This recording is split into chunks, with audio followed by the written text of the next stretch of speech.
I am having a blast at VetSecCon 2020. Up next, we have Tyler Boykin with 50 Shades of Shellcode.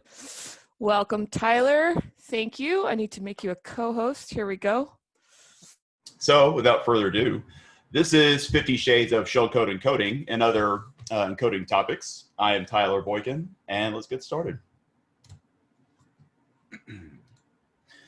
Okay, so we'll go into kind of what is shellcode. We're kind of starting at a kind of a crawl, walk, run phase. We'll go into what is shellcoding, and then we'll go to the need for encoding and encryption, and we'll differentiate between the two. We'll go into some bad character avoidance, some encoding comparisons, and then some obfuscation and concealment considerations. And then we'll go into kind of the details more. The flavors, methods, concepts. We'll cover exclusive or alpha, a brief encoding in advance, decoder stubs, PIC, and then we'll just wave tops on some other examples like the jump call pop, a little bit on polymorphism, carving, ROP, and so on. Kind of a 5 inches deep, mile wide type of talk. And so a bit about me. I'm an Aggie, class of 2009. I was a communications officer with the Marine Corps. Really cut my teeth with network engineering, and now I do security engineering for BioLite Professional IT Services. And you can find me on Twitter. You can find me on VetSec Slack with the same username, and LinkedIn. So what is shellcode? It's assembly operation codes. It's assembly actions, right? Arranged to accomplish a particular task. Typically, you're looking at a shell or some sort of remote code, execution, but it's weaponized assembly, essentially. It frequently appears hexadecimally formatted. It can appear in other methods too, and that's what this talk is mostly on. But if you were to Google shellcode, and you'll see it hexadecimally formatted into byte arrays, tailored for a given architecture, right? So you have to obviously have the right, operations given your target. Not all are the same. So Intel is a little bit different from MIPS and ARM and so on, right? And then, as this talks on, it's encoded or encrypted sometimes. And so the need for both encoding and encryption. So similar results, they both transform the data, the bytes, but they have different purposes and different strengths and weaknesses. So whenever you're doing encoding, right, you are transforming the data for compatibility reasons. And so it can have the effect of obfuscation, but that's not its primary goal, right? It's mostly just for compatibility reasons. You're trying to avoid bad characters and so on, right? And so typically knowing the schema of the encoding, right, you can easily reverse it by applying kind of the opposite of what was applied before. Whereas encryption, you're focusing on confidentiality. You can have the side benefit of bad character avoidance and compatibility, right? But its primary purpose is for concealing the ultimate purpose of those opcodes, right? And so and he's quoting Daniel Misley here. I thought this seemed pretty relevant. Maintaining data usability for encoding and for encryption's confidentiality, especially for symmetric and when you come to particular ciphers that utilize, let's say, a symmetric, or symmetric for the key, and then asymmetric with private keys. So bad character avoidance, a frequent use for these, right, involves substituting incompatible bytes and operations for valid ones. A lot of times, there may be some form of mangling, right, that'll occur with the application, which can butcher whatever you're sending in. And then there's varying forms of that, and we'll cover that here coming up. And so when it comes to shellcode, you need to run your instructions, your set actions need to be as is, because there's hardly any error handling. A single bad byte here and there, or a single wrong operation can throw the whole thing off and does not make it work. And so kind of going by this example, top example, bad news for strings. So that's like your stir copy, and you have your null terminators and your carriage return new lines, generally considered bad bytes for string-based things. The middle one, threw in a Unicode example, and we'll see this more in future slides. They typically insert nulls after each character, right? And so inserting more stuff in addition to other things that can throw off, your original code. And in some cases, it completely mangles it all together. So like say you see the bottom one, it's a non-alphanumeric byte, EF, getting completely mangled into C3 and AF. That's completely that's completely bad news for you. And so for the next few slides, whenever there's going to be these byte arrays, I kind of made a sort of a graphic so you can kind of see what's going on with these different kind of encodings. If it's green, it's valid, right? If it's yellow or orange looking, additional characters are appended, but the original byte is still there. And if you see red, either the original byte is replaced altogether, it's mangled completely, or it has a string termination type effect. And which is still bad news, or a combination of the two. In some cases, it'll mangle the original byte and add another byte.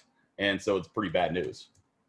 And so let's take your memcopy example, right? Memcopy does not care. It takes a certain amount of bytes and moves it from point A to point B. It does not care if it's a nulls or all FFs. And so that's pretty much your best case scenario when it comes to that. Your stir copy, your stir and copies, they null terminate. So if you have any nulls and it's handling that, it's going to end that shellcode after any shellcode after a null is not going to get processed.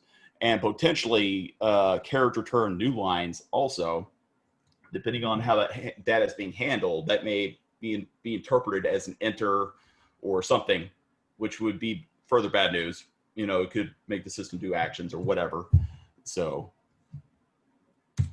but then we get into Unicode, and as you can see, it's almost always appends nulls or some other character after the original bytes, right? And in some instances, right here in the red, it's appending, it's mangling the original character altogether. And some are worse than others. This particular flavor, I believe, inserts additional stuff and also mangling the original bytes. Whereas UTF-7, for instance, this actually is not that bad. It just appends nulls or FFs, and that's pretty much it. But then you've got UTF-8, and anything above a certain byte range, a byte value, and it just hits as nulls. And so it mangles it to nulls and it terminates it. So that's like the worst case scenario. So whenever we're talking about coming up, kind of keeping the shellcode into alphanumeric ranges, this is what we're talking about. Sometimes this top section becomes game two. It just depends upon, again, the input and whatever encoding it's using. But the more stringent alphanumeric encodings are going to be white space, which is 2-0, to, I forget what 70 is, oops, to 70. And so that's generally what you have to work with. And so some other miscellaneous factors, right? And so oftentimes you have to evade a human or device.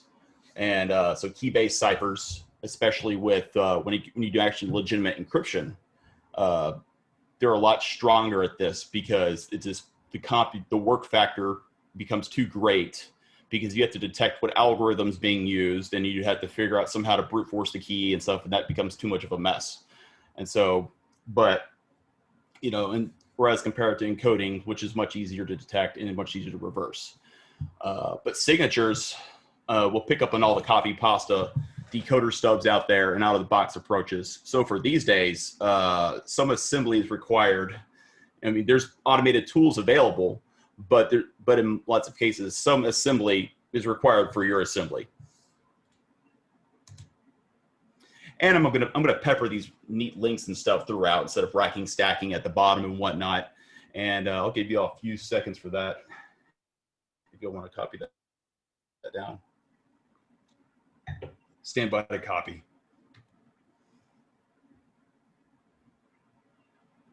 Okay. So now we'll get into kind of the guts of this whole talk, right? The methods, flavors, and concepts of stuff. And it's going to be both encoding as well as shell coding topics in general. I kind of rolled it into a nice little ball there. So you have your exclusive OR, which is a very common action inside of many shell coding schemas. And it's extremely flexible, and you can do quite a lot with it. Essentially, it applies an additive cipher principle to a byte, and so you can obfuscate and transfer data. So looking at the bottom example here, if you exclusive OR something with 0, you're going to get that something. If you exclusive OR that thing to itself, you get 0. And then, A to B, you get C, and by simply reversing it, you can get back to A. So what is that? I must have skipped a slide. That's okay. So here we go. So it's frequently used in other encoding schemes. So if you were to take something MSFVenom, for instance, and if you were to check it out online, you'll see that it has multiple. You'll see that it has at least a couple exclusive OR operations in there, right? And so, and that goes for other things too. It's a pretty common one. And so, what does this mean? You've got a way to 0 register. You could swap data in between registers. You can obfuscate data, if you apply a key, and it's alphanumeric safe. And so this was out of order.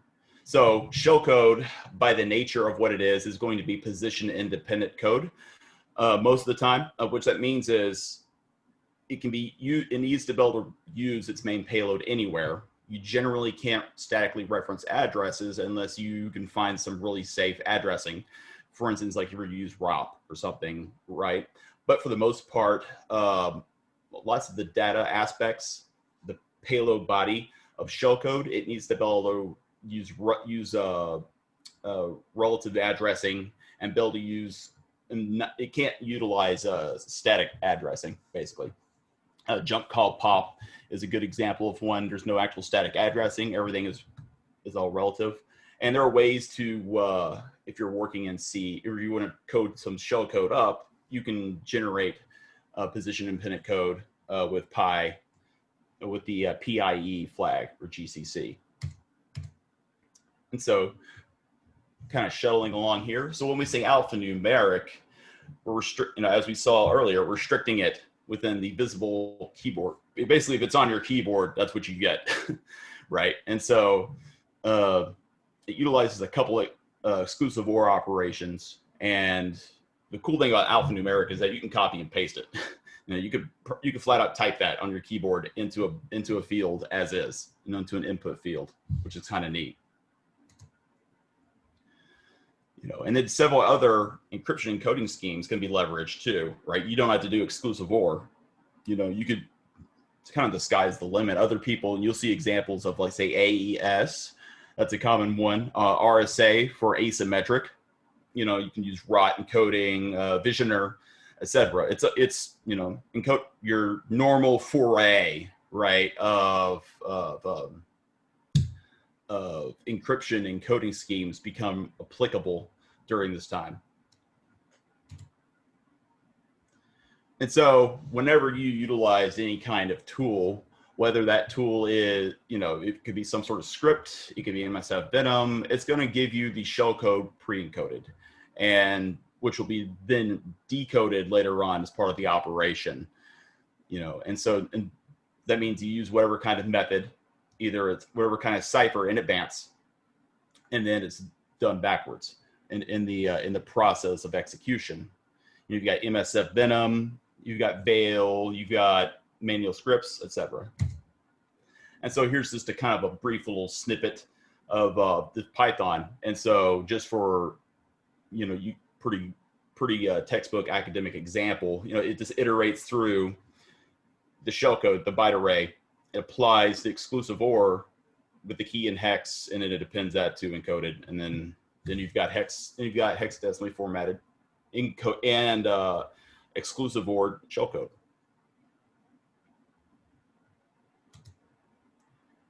So the decoder stubs, there's varying different kind of ways you can actually perform decoding operations. They're generally, at least for the textbook examples too, right? For loops of some sort of looping construct, you know, whether that's going to be manually incrementing or you're going to be utilizing some sort of delimiter, whether that's a character, an address, you know, if you're able to do that, or you account for size, you know, which goes a lot with the looping constructs. And so, but they're becoming easier fodder for Defender. And then anything bare bones MSFVenom is well signatured out by Defender and any other kind of, you know, NIDS or AV these days. Especially those decoder loops when they're pretty generic. But later in polymorphic examples, the primary decoder stubs get themselves encoded. And so then a secondary decoder, that's right, it's Saturday and it's VetSecCon 2020. You know, later in polymorphic examples, the primary encoder is encoded itself. And so there's a secondary decoder that decodes it too. And that's also implemented kind of custom. And we'll go into that. So first rule example, jump call pop. First, there's a short jump, and that is actually what it's called, a short jump. There's relative jumps in assembly to kind of a wrapper subroutine. And then you have a pointer, a useful pointer to shellcode, which sits beneath a call to the main subroutine. And the way assembly is, if there's any call, you know, whatever gets whenever you run a call, whatever's beneath that gets put onto the stack, usually as a pointer. And so that's how you can access the shellcode in this particular instance.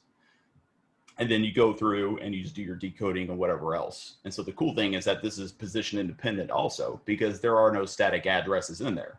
And you know, there's plenty of references and resources online to find this, and I'll link to those after this. And here we go. I'll break this down. So first you've got your short jump, and here's a typo, but it goes call shellcode, and you go down to here. And then you've got your main subroutine.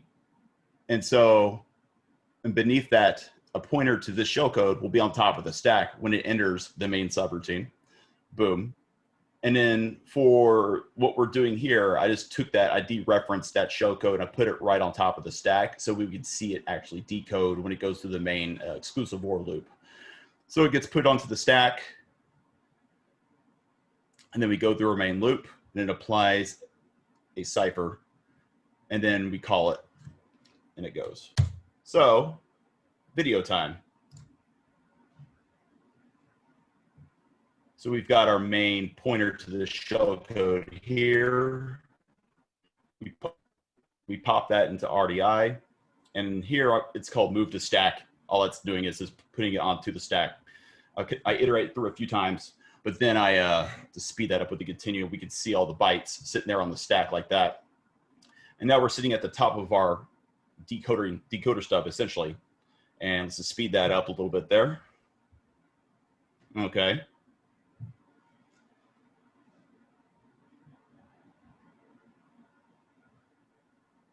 And then when we call RSP, it's essentially calling it because it's sitting on top of the stack. And there we go. Okay, there's a few more references and neat links for that.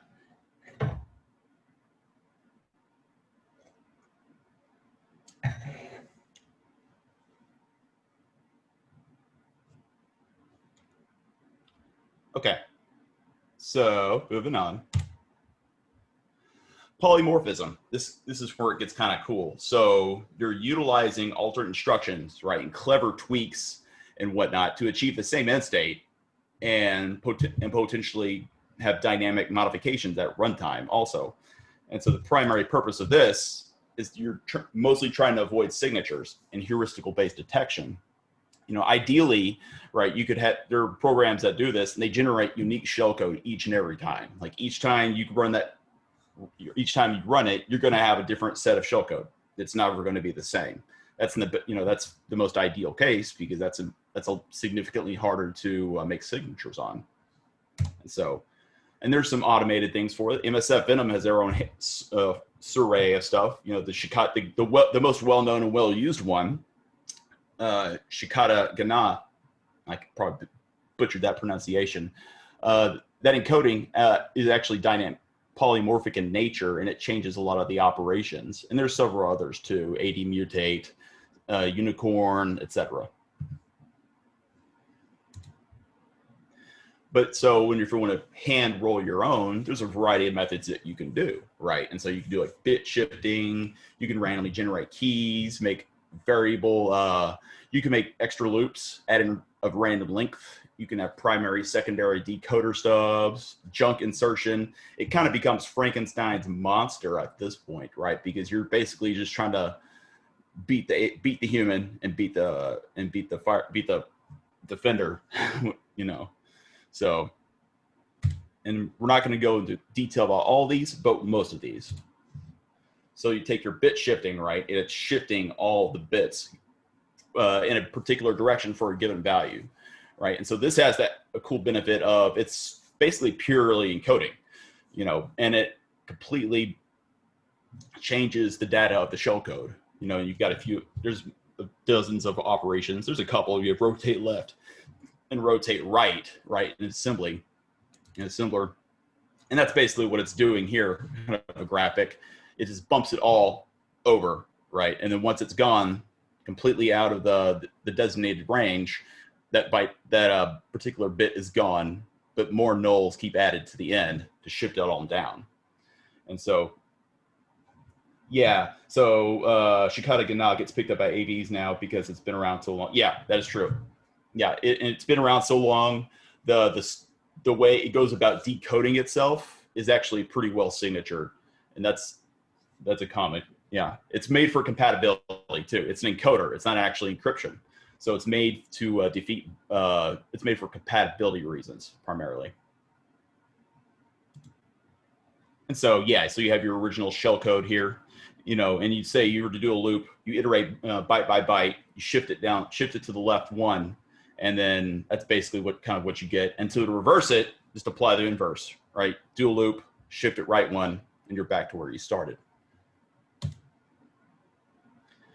And I was kind of messing around sometime too. And here's a bit of math fun, right? And so what I did was I took the first byte of BNSH, and I simply just started that as the base value, and then I simply add or subtract the decimal value, however much it takes to reach the subsequent bytes. And then you can simply just put that onto the stack, right? In this case, I'm just moving it straight up. I'm just putting it really on, see, it's directly on the relative value RSP. And so I'm just manually incrementing that down, right? And I'm adding or subtracting to get to the subsequent bytes. And so this is just strictly math, but you ultimately wind up putting BNSH onto the stack, And so extra loops at random length. So this mostly pertains to sandboxes. A lot of your antiviruses and sandboxes utilize emulators and their own mini virtual machine in order to actually, basically they run your shellcode in advance, and they have their own detections on what they apply when they run it. But after I forget how long it is, but after a certain period of time, they give up. They can't just keep going and going and going and waiting. So the commonly referenced and cited workaround that you'll see for this is simply to add in extra loops, extra time killers somewhere in the shellcode. And it could be at the point of execution hijack, right? It could be somewhere, but essentially by doing that, you basically make it give up after a certain point, right? And so you got multiple decoder stubs. The decoder you know, you can this is more common these days, right? You have your primary encoding bit, encoded shellcode with its corresponding decoding stub, but then all of that is further encoded, or at least the decoder stub is. And so then you've got this kind of a primary and secondary decoding scheme going on. You know, so obviously you have to find a creative workaround or creative method for executing that initial decoding, right? But if it's properly encoded, not even encrypted, just encoded per se, the decoder A, and this, you know, the interior decoder should be at least safe from detection, right? But then you have to get creative about that initial process.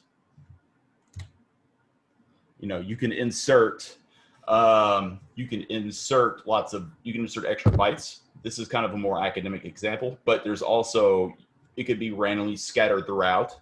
The ultimate premise of this is defeating signatures and basically evading the engine and evading the devices, but also evading the humans, because if you have extra bytes, then stuff is going to look all weird. You know, things aren't going to, if they try to run that thing with the junk bytes, it's not going to perform the same, etc. And so you have to factor in what are the junk bytes when you remove them, but it does a pretty decent job of obfuscating. And so if I was to apply this kind of thing with the jump call pop schema, right? I put it to stack, and in this case I decode it because all that was exclusively or encoded. And so I hop across all the A's, A, jump byte. In this case, I hop across all of them, and basically reverse encode the relevant bytes. And then you could utilize a shift push kind of technique where you take the byte and you pump it down. I tried to color code what the affected bytes are with this little operation. So you've got you move into AL, the byte located here. You then move that byte, and then you increment RBX, RCX. You're basically moving down, and then racking, stacking it, and then you jump less than back to shift push, and it goes on and on. So essentially you crunch it down from this to this, and that's the original shellcode we had before. Alternate instructions, these get kind of cool because you could take existing operations and constructs, but providing alternatives for compatibility or obfuscation.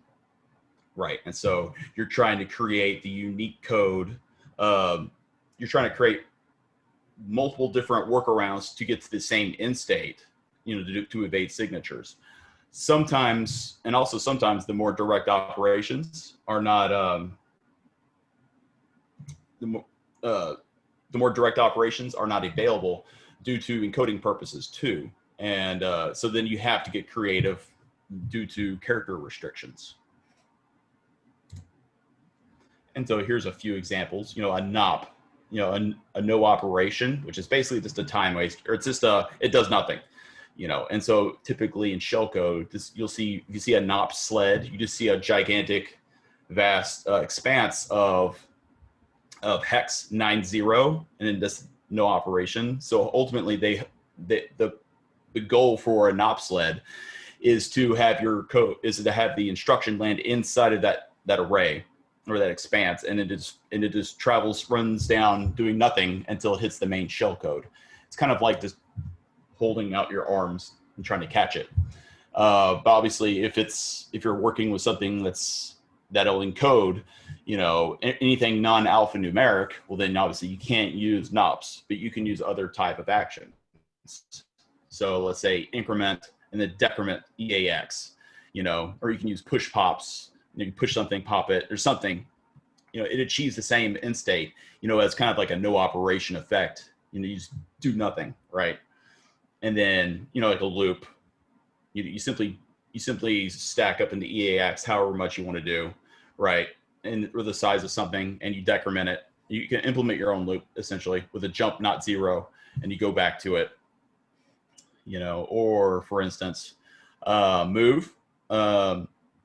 You know, you could push that value onto the stack and then pop it back into another register too. And those are alphanumeric safe, and same thing with these.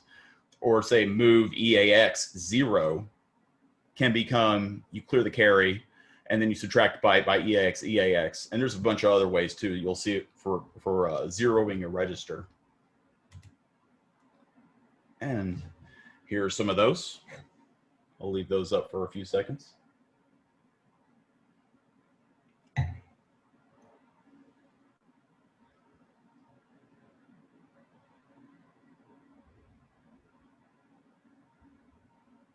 Okay, so the question, research now institute and distinguish obfuscation of the words allow to get coded.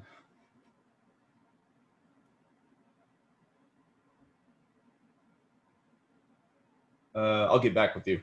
I can't kind of tunnel vision right now in my talk. I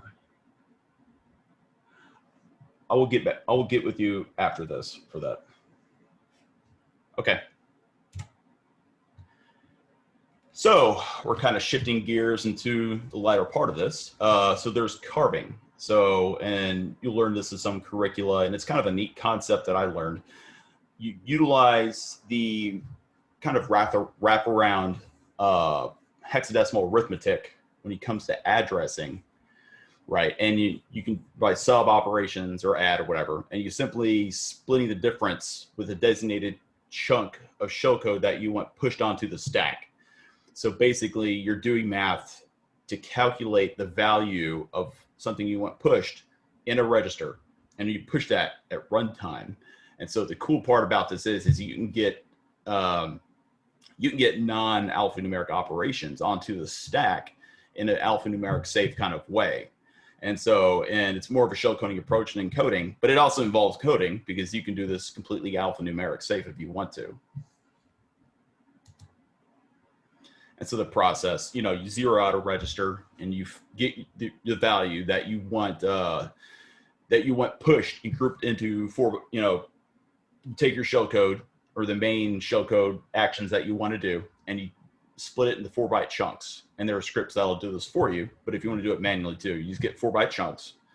And then you have to do a little bit of math that we'll cover here in a little bit. And then you check for any bad characters, repeat. And then essentially what will happen is, and then you line stack alignment going into the main code. And so essentially you calculate that, and then it gets pushed into it gets calculated into a register and then pushed onto a stack. And so for zeroing out a register, you can use the exclusive OR. You know, as we said earlier, the exclusive OR something with itself, you get 0. Or you can use the AND also, which is alphanumeric safe, and you see it in a lot of scripts. And so what will happen is, and if, you know, unless it's 1 to 1, you know, you're going to get 0. And so, but with these two values here, it lands perfectly. And you don't have to use just these values, but these are this works basically. But anything is sky's the limit. You know, I mean, if a register has a value of 1, simply decrementing that will get you to 0. You know, these are just a few examples. You then determine, you take the values you want to encode, you know, and you have to think if you're going to be pushing it onto the stack, then it needs to get, you can't load it top to bottom. You gotta load the, you know, butt first going into it, and then you just do your math going into it. So, and this is what we'll be encoding coming up here in this example. And so then you use kind of wraparound arithmetic with the hexadecimal with the registers. And so kind of the example for this is you subtract your value that you want encoded by 0. And that kind of gives you a little computational target, right? And so, and then for this example, we're using the subtract method. You subtract and you break it into groups of like 2, 3, etc. chunks, however much you need to get it done. You know, so if you've got some encoding restrictions, you may have to do a few more actions, right? And so you basically subtract that until you get to 0.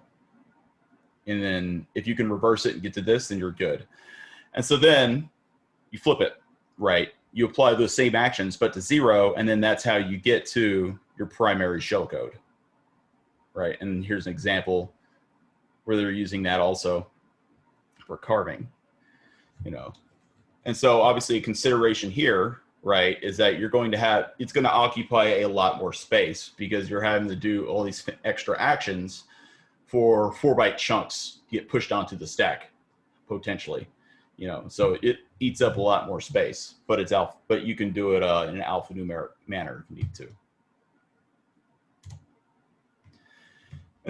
And Slink is a super good tool too. It's by iHack4Falafel, and it does this, and he used ands and nads for this, right? And it and so yeah, first thing it does is zero the register, and then in this case, VetSec, it's going to spill out an ASCII thing, and so obviously this is alphanumeric safe as is, but for demonstration purposes, right? It does 2 add operations, and then it pushes that value, which will be an EAX here coming up. And so in the process of carving, you have to adjust the stack pointer ahead of where the instruction currently is. So think about it just as kind of like close air support.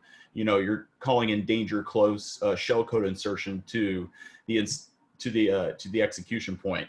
And so you do have to factor in growth room of the shellcode, because the stack pointer will be down here. Your execution's going this way. The stack pointer's here. It's going to grow up. So you do have to account for that growth in size of the original shellcode also, you know. But once you get it, it's kind of cool watching this pop onto the stack, and there it is, and when it wasn't there before.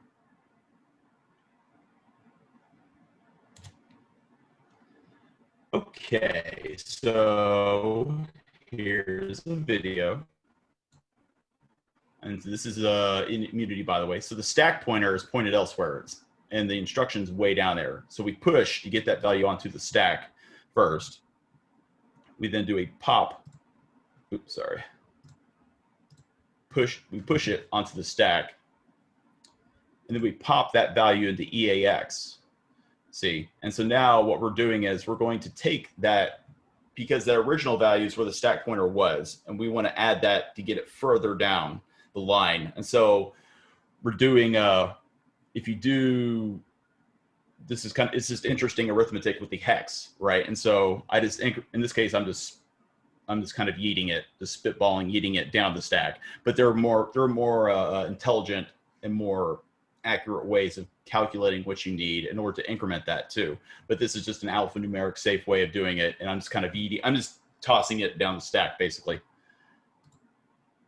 And so you notice it's incrementing, but by the time it gets to here,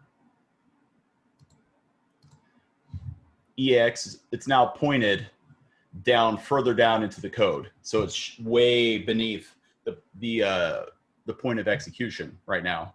But now we need to get that onto the stack, and so we do a push pop again, or we need to set the stack pointer to that value. Oops, sorry.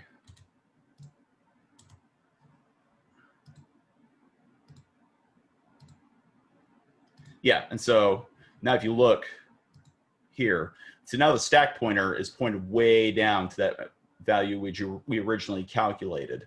And so now whatever you push is going to start populating there, and that's going to grow up to your stack pointer. Yeah, chunking it.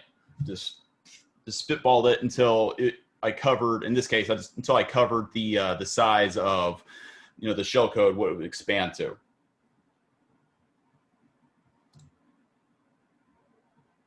So we zero out EAX with our ands, and then we just start adding the values, and we start pushing them onto the stack.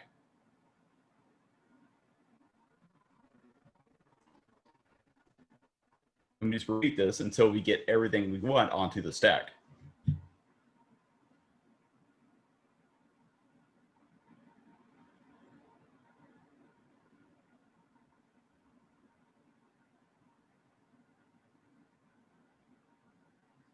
And so there we go.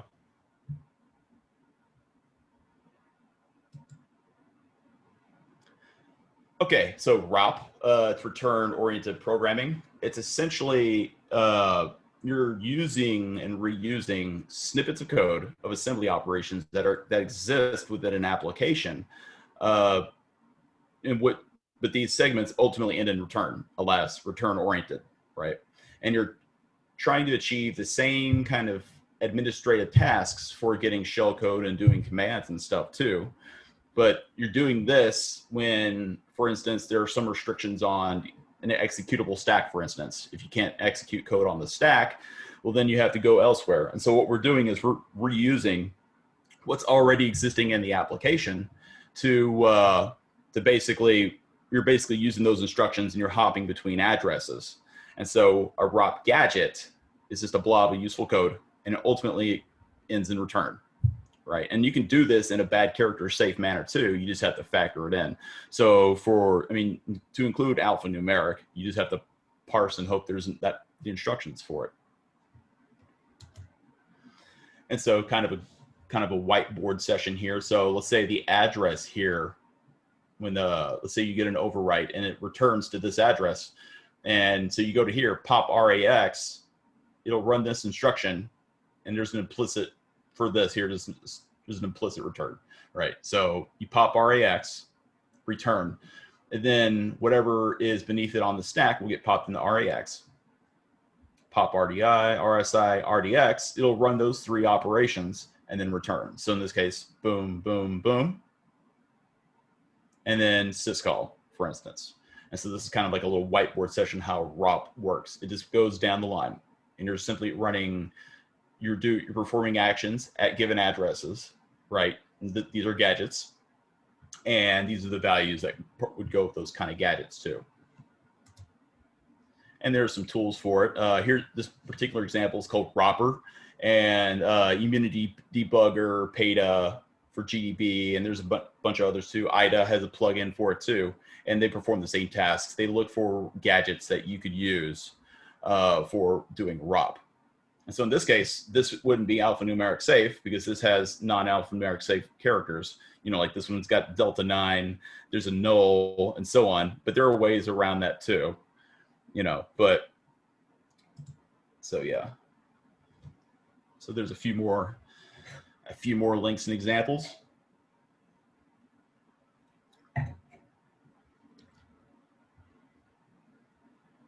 Okay, so I got about 15 minutes or so. We're about there. And so for actual doing alphanumeric, for further alphanumeric encoding, you have your MSFVenom encoders. Veil, Slink does it in a very alphanumeric safe way. PwnLib, you know, for the Python folks. Mona for Immunity Debugger. You have Hyperion, PE Cryptor, and so on. And go. And so MSFVenom has quite a few encoding tools, not just for alphanumeric, but just in general, right? And you know, and not all of them, they all have their own considerations and stuff. The one we're going to cover is the alphanumeric one. And if you want to access, if you want to see everything, is MSFVenom TAC list encoders, and that's how you can see all what is currently on your local Metasploit setup. So yeah, so your MSFVenom's alphanumeric encoders. The goal of any alphanumeric encoding, right, is to defeat stricter character sets. You want to keep it under 7F and sometimes above. Actually, if you're doing alpha, it's always above null nulls, right? And the cool thing about when you're doing alphanumeric encoding, and in this case using these tools, is that the raw format's acceptable, because what's raw for alphanumeric, it's ASCII characters, you know, it's keyboard, right? And so this is a typical example of what you would see, you know, if you were to run something from MSFVenom, and I'm sure you're eyeballing this red with the green and some of these other things too. And so I bet you're wondering, so what the heck was that gibberish at the front, right? And so those are special instructions that the decoding process uses when it has to find itself in the stack, because it doesn't know where it's going to be at. So it has to find itself before it starts its decoding process. And so unfortunately, the bare bones, you know, if you're implementing this bare bones, right, you're going to have some non-alphanumeric characters here. And so, but there's a way around this too. And so that particular encoder accepts a special option called buffer register. And so if you take your character or you take, if you find a register that is pointing to the very start of your shellcode, right? It'll produce purely alphanumeric. You supply that as the option, and it'll produce purely alphanumeric code, because then it knows where to find itself, essentially.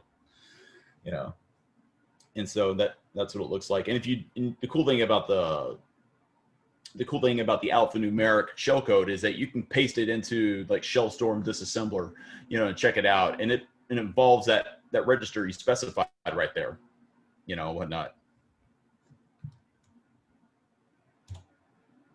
You know, and then Mona's pretty cool. So I mean, it's pretty simple to set up. You install Python, you install Immunity, you download the script from the repo, and you place it into Py commands in Immunity as Mona.py.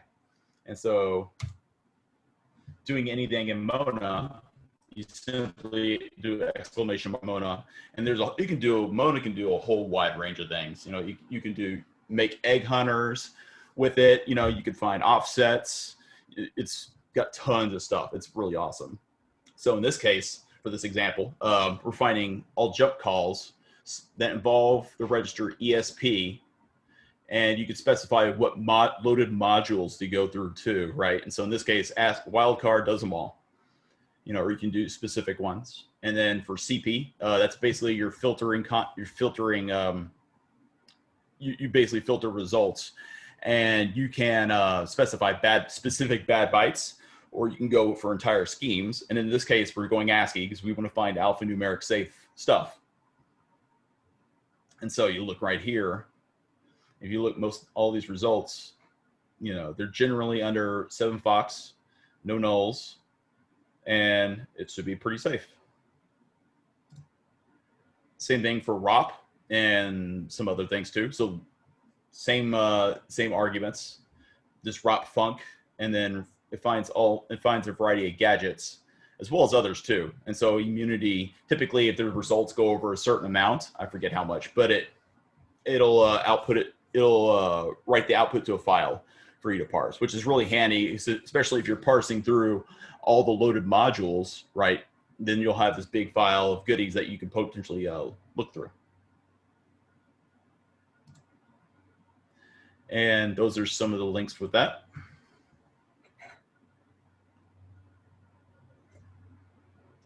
And that's it. Do we have any questions? What's the best place to start researching shellcoding from Calvin?